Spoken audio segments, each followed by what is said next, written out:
Hey friends, I'm Jill Castle, a pediatric dietitian, mom to 4 kids, and host of this podcast. I started this podcast in 2016 as a way to help families and healthcare professionals learn more about nutrition and feeding kids. My goal has always been to make nourishing your families easier through breaking down science into understandable concepts you can put into practice right away, and shedding light on and improving the emotional well-being of kids through feeding and food. You can always go deeper on my website, thenourishchild.com, where I have resources for children ages birth through teen.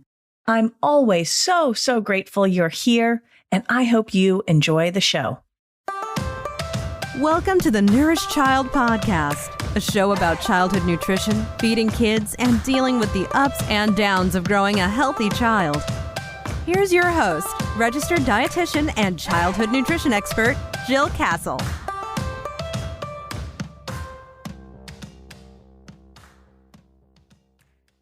Hey friends, welcome back to the Nourish Child Podcast. I hope you're having an awesome summer.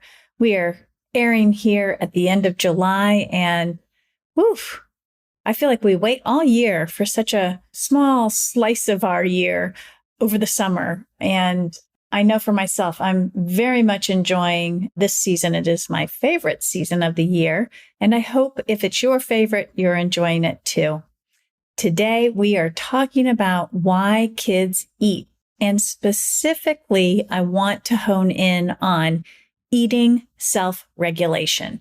So that ability to know when you're hungry and then go and eat, and the ability to also know that you're satisfied or you're full, and as a reaction to that, you stop eating. So I wanted to showcase a review study that came out in Appetite in 2022 called Parent-Child Influences on Child Eating Self-Regulation and Weight in Early Childhood, a systematic review. So this research study was really interesting because it looked at children's ability to self-regulate and what interferes with that and what supports that. And I want to go through some of that with you here today. And then, of course, because this is a best of episode that only airs in the summer, I'm going to hook you up with some other episodes I've done in the past so that you can go even deeper if you want to. So we have this belief, and we actually do have experimental studies that tell us that young children have a baked-in ability to self-regulate their energy intake. So some studies have shown that infants will consistently consume the same amount of energy from formula, even if you manipulate the amount of formula that you give them or the amount of calories coming from that formula.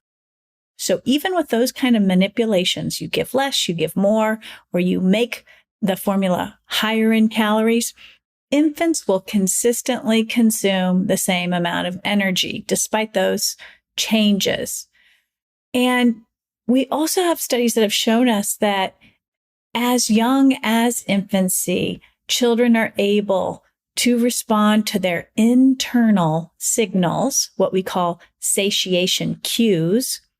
They are able to respond to these internal signs of appetite even when their parents aren't around to help them understand those signs or those signals. And studies have even told us that most young children, not all of them, but most young children can hold on to this ability to be tuned into their appetite cues during the preschool years. So infancy through preschool, we've got kids who can really hone in on their appetite. They're sensitive to hunger. They're sensitive to that feeling of fullness, and they respond appropriately by either eating when they're hungry or stopping when they're full.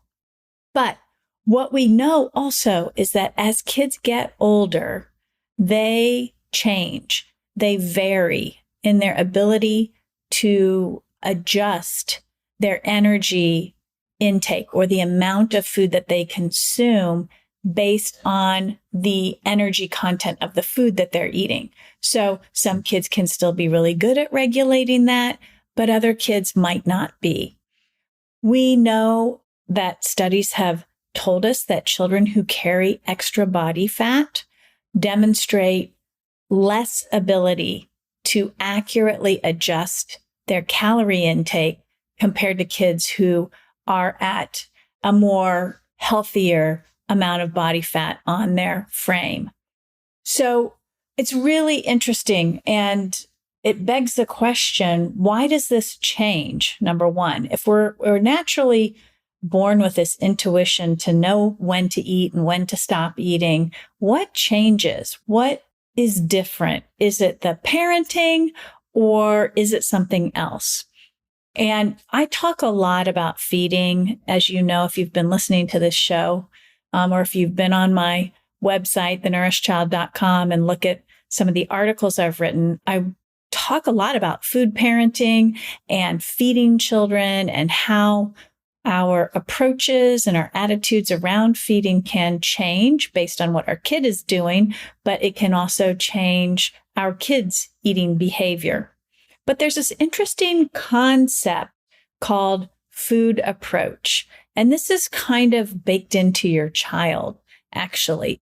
It's how responsive your child is to food, how they eat, like, for example, whether they eat for emotions, how much they enjoy eating and how much they enjoy food. And do they have a desire to drink? These are all sort of subcategories of a child's food approach. And these are central to a child's ability to self-regulate their eating or not. So some children, based on these subcategories, whether they are food responsive, that's that child who sees candy and goes berserk over the candy and is bugging their parents to eat the candy and can't stop eating the candy when they get the candy. That's more of a food responsive child. We also know emotional overeating. That's turning to food when you're sad, when you're disappointed, when you're angry. Enjoyment of food, you know, is sitting at the table or sitting down with a meal or a snack and really savoring and enjoying that eating experience. That's a goal for all of us to have for our children, to make sure they are enjoying the experience of eating. And then the last subcategory, this desire to drink. Is your child more of a fluid sensitive, being more driven to drink, is thirsty all the time or not? I would say from a personal standpoint, I have to really make myself drink frequently during the day, drink water during the day and fluids. I'm not driven to drink. I'm more driven to eat food. So again, these are a little like the way we approach food as human beings, and we can see this in our children, and it does affect how well we are able to self-regulate. So one of the things in this study that they pointed out is that certain groups of children might be more susceptible to challenges with their self-regulation of their eating from the get-go, from a very early age. For example, if you have a child who tends to be more food responsive, they might have more challenges around self-regulating their food consumption. So this is really important. If a child is hyper aware of food or more sensitized to food, they may have a harder time being able to self-regulate their food consumption. We also know, as I mentioned, that the way we parent around food and the feeding styles that we use as parents, either a controlling feeding style or an indulgent feeding style or a diplomatic feeding style, whatever our feeding style is as a parent, that has an impact on how well our children can self-regulate their eating as well.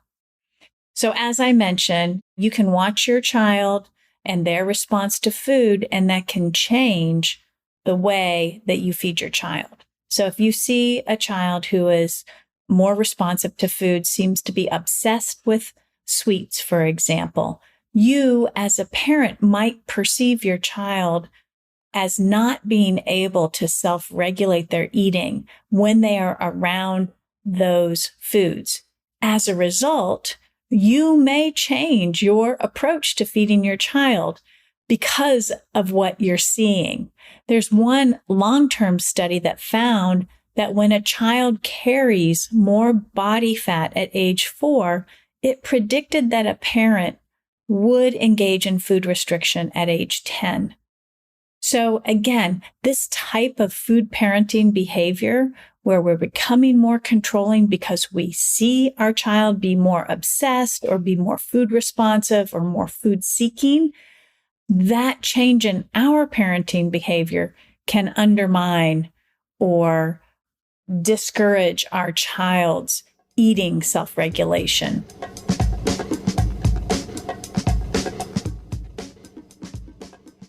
Kids change a lot. Their nutrition needs, eating habits, and food preferences do too. So much so, it can be hard to keep up.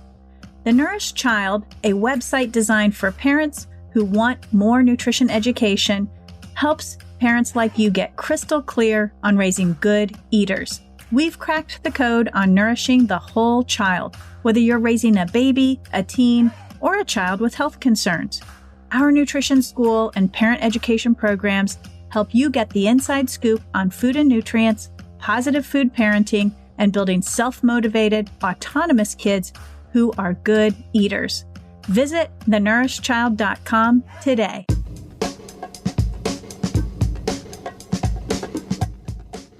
So this current study looked at the long-term impact of food parenting, eating self-regulation in children, and general self-regulation of just a child's ability to self-regulate, go to the bathroom when they need to go to the bathroom, lay down and take a nap when they're really tired. That's just kind of general self-regulation.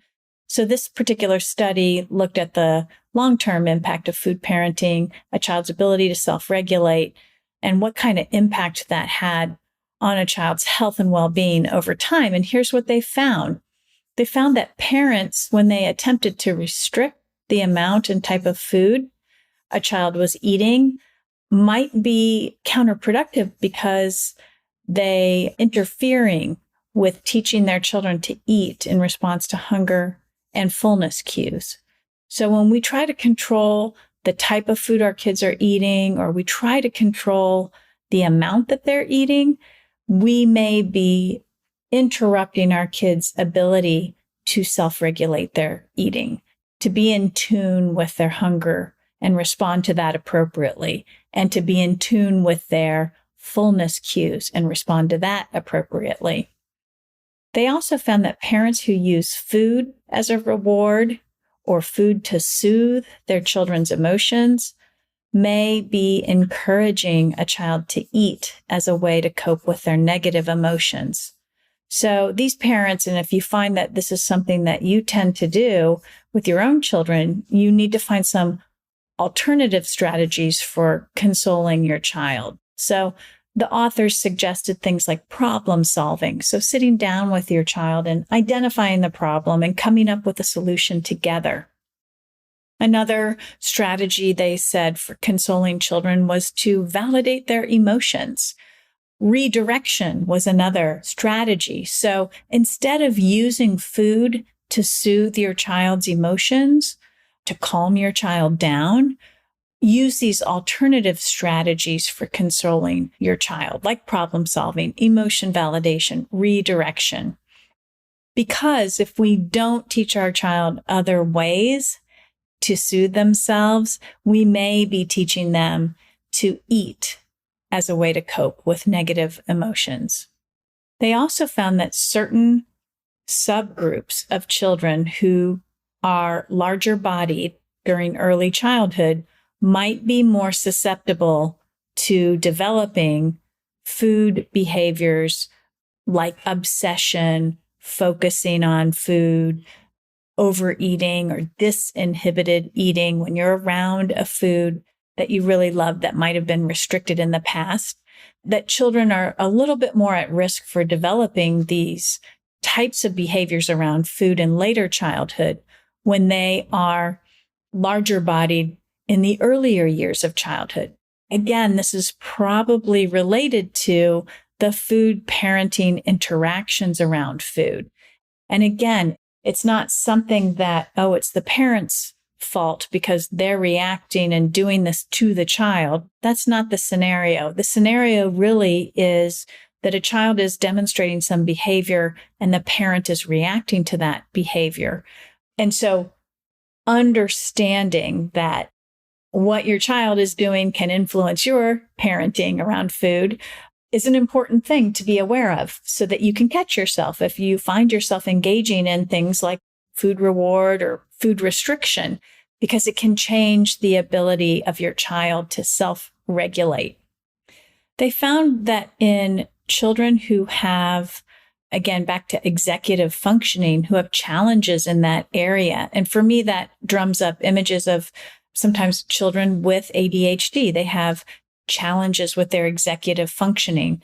Children who don't inhibit their behavior or aren't really good at controlling their behavior would fall into this category too. Or children who cannot delay their gratification. So they can't wait very well. They need to have everything right now. These kids may have difficulty following especially restrictive feeding guidelines. So what does this mean for you? If you have a child who is challenged by executive functioning, that child may have a harder time following schedules and structure. They might have a harder time if you restrict sweets more than a child who doesn't have executive functioning challenges. And this is particularly so if the food is highly motivating or highly rewarding to that child. So it's, again, when we talk about feeding and we talk about why kids eat the way they do, and we talk about intuitive eating and we talk about self-regulation, a lot of these concepts sort of live in a bit of a vacuum.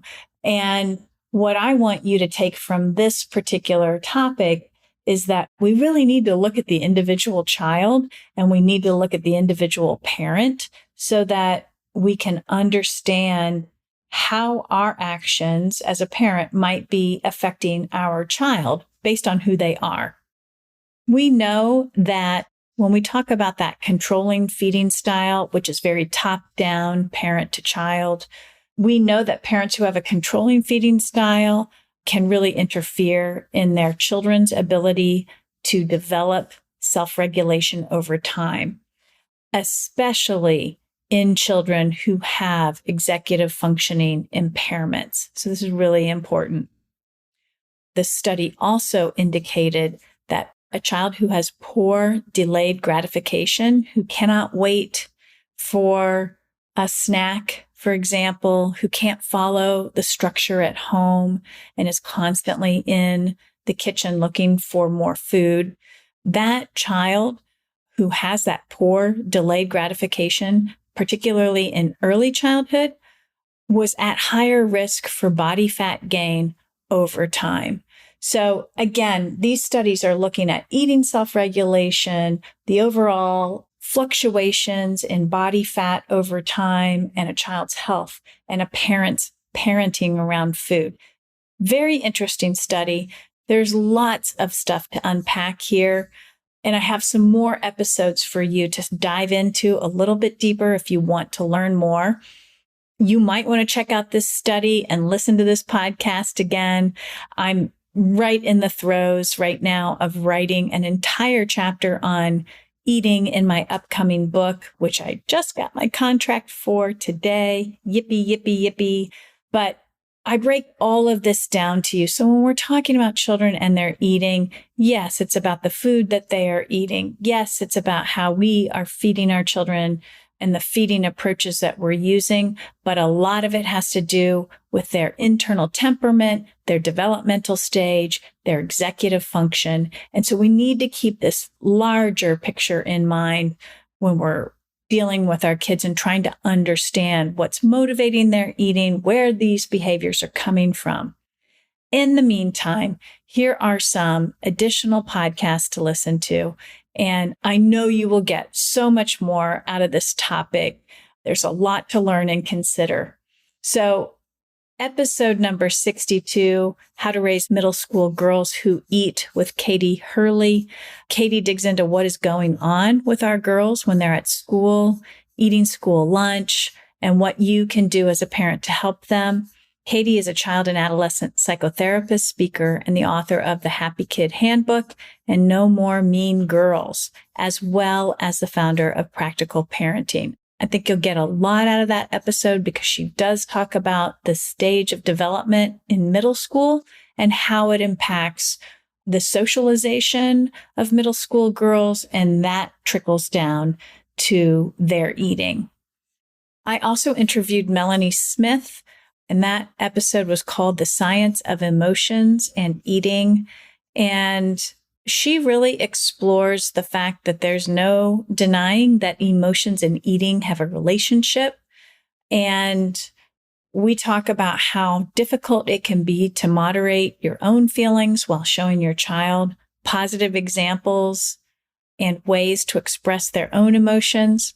But as you know, a crucial part of parenting today is helping our kids learn how to properly regulate their emotions, even with eating.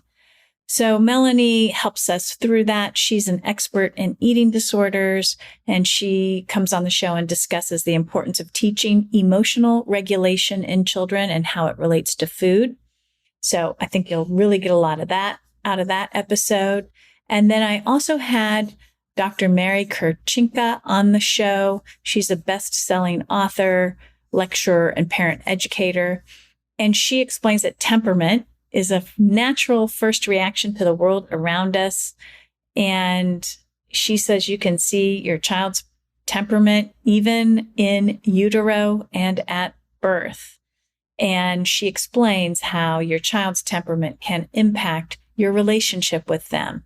And she also discusses the importance of recognizing cues from your child quickly and taking action on them to keep your child calm so they can regulate their sleep and their eating. So many good things to listen to. I hope that you dive in and try to learn a little bit more. But that's it for today, my friends. I hope you are enjoying the summer. Always, if you've enjoyed the show, be sure to rate and review it on your favorite place to listen to podcasts. And don't forget, give that child in your life a loving squeeze today. Bye for now. Thanks for listening to the Nourished Child Podcast, where the #1 goal is to help you grow a nourished child inside and out.